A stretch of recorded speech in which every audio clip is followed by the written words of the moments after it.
मोदी मंत्रिमंडल को लेकर बधाइयों का दौर शुरू हो चुका है। मध्य प्रदेश के 5 चेहरे मोदी मंत्रिमंडल में शामिल होंगे। शपथ से पहले शिवराज सिंह चौहान को बधाई देने के लिए दिग्गज पहुंचे। विधानसभा अध्यक्ष नरेंद्र सिंह तोमर, वी.डी. शर्मा, प्रहलाद पटेल ने शिवराज सिंह चौहान को बधाई दी। इसी के साथ साथ मंत्री नारायण सिंह कुशवाहा, विधायक अभिलाष पांडे ने भी शिवराज सिंह चौहान को बधाई दी, क्योंकि उनका नाम लगभग तय हो चुका है, फाइनल हो चुका है और अब बस बाकी है तो उनके शपथ लेने का समय। तो जैसे ही वो शपथ लेंगे उसके बाद मंत्रालय भी डिसाइड हो जाएगा कि आखिर उन्हें कौन सा मंत्रालय दिया जाता है।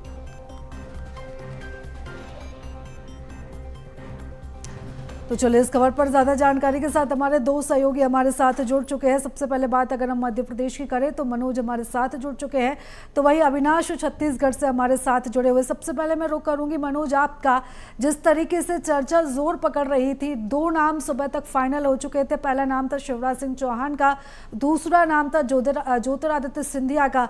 इसी के साथ साथ एक महिला चेहरे को भी शामिल किया जाएगा, धार की सांसद। और अब जो लिस्ट है वो थोड़ी सी बड़ी हो गई है, इसमें 2 नाम और जोड़ चुके हैं, एक तो वीरेंद्र खट्टर, दूसरा दुर्गादास उइके।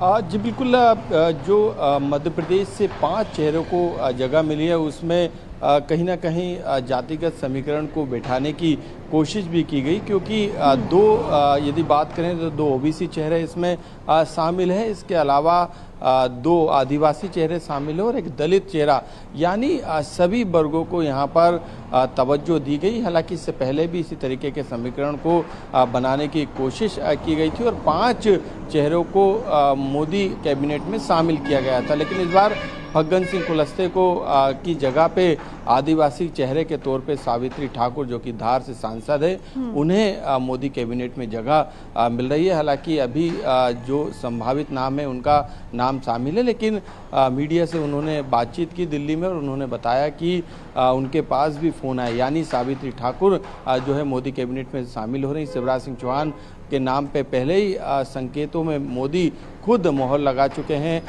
यदि हम उइके की बात करें, दुर्गादास उइके जो कि बैतूल से सांसद हैं, उनके नाम पर भी पीएम नरेंद्र मोदी बैतूल की सभा में जो है उनका नाम का जिक्र कर चुके हैं और ये भी कहा था कि शिवराज और उइके को वो दिल्ली ले जाएंगे। यानी ज्योतिरादित्य सिंधिया है, सिंधिया का नाम पहले से फाइनल था। ऐसे में ये 5 नाम, वीरेंद्र खट्टर पहले भी मोदी कैबिनेट में मंत्री रह चुके हैं, इस बार फिर से उन पर भरोसा जताने का काम किया है। ऐसे में 5 जो चेहरे हैं वो मध्य प्रदेश से पीएम नरेंद्र मोदी की कैबिनेट में शामिल होंगे। 7 बजे राष्ट्रपति भवन में ये कार्यक्रम होगा। कुल 63 जो है मंत्री बनाए जाएंगे, मोदी कैबिनेट में शामिल होंगे। इस सभी संभावित नाम है, लेकिन मध्य प्रदेश से 5 नामों का जिस तरीके से जिक्र किया गया है उनको फ़ोन आ चुके हैं। यही कारण है कि सभी 5 नेता जो हैं इस समय दिल्ली में, और उनको बधाई देने का सिलसिला भी वहाँ पर बीजेपी के नेता हों या दूसरे नेता हों, उनके जरिए जो है उनको बधाई भी दी जा रही है। बिल्कुल, यानी कि अब बधाई का सिलसिला भी शुरू हो चुका है। बने रहिएगा मनोज, आपके साथ हम आगे भी चर्चा करेंगे। मैं छत्तीसगढ़ का रुख करूंगी, अविनाश हमारे साथ जुड़ चुके हैं। अविनाश, छत्तीसगढ़ से सिर्फ एक ही नाम जिसे मंत्री पद दिया जाएगा और वो नाम है तोखनलाल साहब।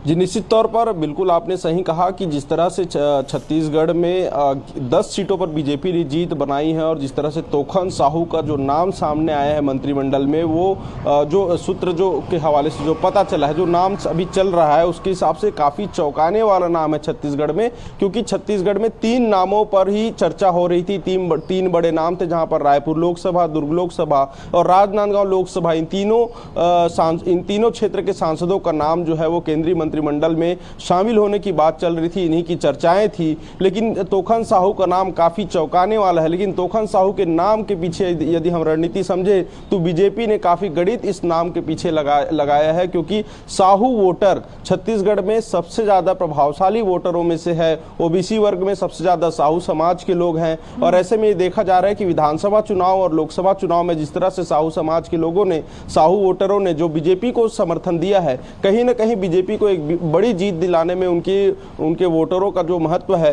वो नजर आया है। और ये देखा गया है कि विधानसभा चुनाव के समय भी साहू मुख्यमंत्री की मांग जो है यहाँ पर ओबीसी वर्ग से दिखती हुई नजर आ रही थी। जिस प्रकार से जो ऐसी उम्मीदें लगाई जा रही थी कि अरुण साव जो कि अभी वर्तमान में उप मुख्यमंत्री है उन्हें मुख्यमंत्री बनाया जाएगा, लेकिन उस समय एक आदिवासी चेहरा को छत्तीसगढ़ में सीएम बनाया गया। अब उसी तर्ज पर चूंकि लोकसभा चुनाव में साहू वोटरों को ये खुश करने के लिए उनको साधने का प्रयास करने के लिए जो है तोखन साहू का नाम जो है वो मोदी मंत्रिमंडल में शामिल होने की बात चल रही है। लेकिन अभी से ही इस नाम जैसे ही उनका नाम आया वैसे ही यहाँ पर छत्तीसगढ़ में उत्साह जो है वो साहू समाज में देखने को मिल रहा है। लोग एक दूसरे को बधाई दे रहे हैं तोखन साहू को। कांग्रेस के भी जो साहू समाज के जो नेता है सामाजिक स्तर पर जो उनसे जुड़े हुए हैं वो भी तमाम बड़े नेता बधाई देते हुए नजर आ रहे थे। इससे साफ तौर पर देखा जा सकता है कि छत्तीसगढ़ से एक मंत्री बनना तय माना जा रहा था, लेकिन नाम जो है उसमें तय नहीं हुआ था कि किसके नाम पर मुहर लगेगी। लेकिन बिलासपुर से जब ये नाम सामने आया तो कहीं ना कहीं ये नाम चौंकाने वाला है। वहीं कई जगह पर ये सोचने वाली भी बात बन रही है, क्योंकि बृजमोहन अग्रवाल का नाम जो कि अजय नेता कहे जाते हैं, छत्तीसगढ़ में अविभाजित मध्य प्रदेश के समय से विधायक रहते आए हैं, भाजपा के कई बड़ी पदों को वो नेतृत्व कर चुके हैं और वरिष्ठता सूची की अगर हम बात करें तो उनका नाम जो है सर्वोपरि नजर आ रहा था। लेकिन अब उन्हें सांसद तक का ही सीमित रखा गया है। आगे हो सकता है कि पार्टी उन्हें कोई बड़ी जिम्मेदारी दे, लेकिन ओबीसी वर्ग से तोखन साहू का नाम जब सामने आया तो कहीं ना कहीं एक बहुत ही बड़ा चौंकाने वाला संदर्भ तो है ही। लेकिन अगर राजनीतिक गुरुओं की अगर बात माने तो कहीं ना कहीं सीधे तौर पर साहू मतदाताओं को, ओबीसी वर्ग को साधने के लिए जो है तोखन साहू को का नाम जो है मंत्रिमंडल में शामिल किया गया है। इसीलिए उन्हें फोन आया है। हालांकि उनके परिवारों में, उनके घरों में जो है खुशियां जो है मनाई जा रही है, जश्न मनाया जा रहा है, एक दूसरे को मिठाई खिलाई जा रही है। तो वहीं राजधानी रायपुर में भी काफी भाजपाइयों में काफी उत्साह का माहौल जो है वो नजर आ रहा है। बिल्कुल, यानी कि जो उत्साह का माहौल है वो सभी कार्यकर्ताओं में, समर्थकों में देखा जा रहा है। बने रहिएगा आप अविनाश हमारे साथ। मनोज, मैं आपका रुख करूंगी, जिस तरीके से सभी नामों का जिक्र आपने किया है, और अगर इसमें हम सबसे पहले अगर बात पूर्व सीएम शिवराज सिंह चौहान की भी कर ले तो यहाँ पर अब ये सवाल भी खड़ा होता है कि उन्हें मंत्रिमंडल में जगह तो मिलेगी ही, लेकिन अगर इसी के साथ साथ अगर हम मंत्रालय को लेकर बात करें तो क्या संभावना है, कौन सा मंत्रालय उन्हें दिया जा सकता है, क्या जिम्मेदारी उनकी तय हो सकती है? प्रीता, बिल्कुल, क्योंकि शिवराज सिंह चौहान बड़े कद के नेता हैं, मुख्यमंत्री वो रह चुके हैं, सांसद के तौर पे राजनीतिक कैरियर की उन्होंने शुरुआत की थी। हालांकि इससे पहले कई बीजेपी के संगठन के पदों पर वो रह चुके हैं, संगठन के लिए काम कर चुके हैं और लगातार मुख्यमंत्री भी मध्य प्रदेश में रहे हैं। लेकिन इस बार जो है मुख्यमंत्री डॉक्टर मोहन यादव को मध्य प्रदेश की कमान सौंपी गई और ये संकेत पहले से साफ कर दिए गए थे हाई कमान के द्वारा, दिल्ली के द्वारा, कि अब जो पूर्व मुख्यमंत्री शिवराज सिंह चौहान उनको दिल्ली लेके जाएंगे। पीएम नरेंद्र मोदी भी अपनी आम जनसभा में उनके नाम का जिक्र कर चुके हैं और उन तक भी ये मैसेज था और यही कारण है कि अब दिल्ली उन्हें ले जाया जा रहा है, मोदी कैबिनेट में उन्हें जगह दी जा रही है। इसमें ये कहा जा रहा है कि नरेंद्र सिंह तोमर, क्योंकि उन्हें चुनाव लड़ाया गया था विधानसभा का, उन्हें विधानसभा अध्यक्ष बनाया गया, प्रहलाद पटेल जो कि केंद्रीय मंत्री थे उनको भी चुनाव लड़ाया गया, उन्हें भी मोहन कैबिनेट में महत्वपूर्ण डिपार्टमेंट दिया गया। ऐसे में फग्गन सिंह कुलस्ते का नाम है, लेकिन उनको मोदी कैबिनेट में जगह नहीं दी जा रही। लेकिन जो 3 नए नाम है, शिवराज सिंह चौहान का नाम शामिल है, सावित्री ठाकुर का नाम शामिल है, दुर्गादास उइके का नाम शामिल है। इससे पहले वीरेंद्र खटीक मोदी कैबिनेट में मंत्री रह चुके हैं, सिंधिया भी रह चुके हैं, उन्हें दोबारा मौका दिया जा रहा है। लेकिन शिवराज सिंह चौहान के कद की बात करें, उनके अनुभव की बात की जाए तो उन्हें एक बड़ा मंत्रालय दिया जाएगा। हो सकता है कि नरेंद्र सिंह तोमर के पास कृषि जो डिपार्टमेंट था वो था, ऐसे में किसानों से जुड़े जो कृषि विभाग है वो उन्हें एक बड़े डिपार्टमेंट के तौर पर उन्हें जिम्मेदारी दी जा सकती, क्योंकि किसानों को लेके वो लंबी राजनीति कर चुके हैं।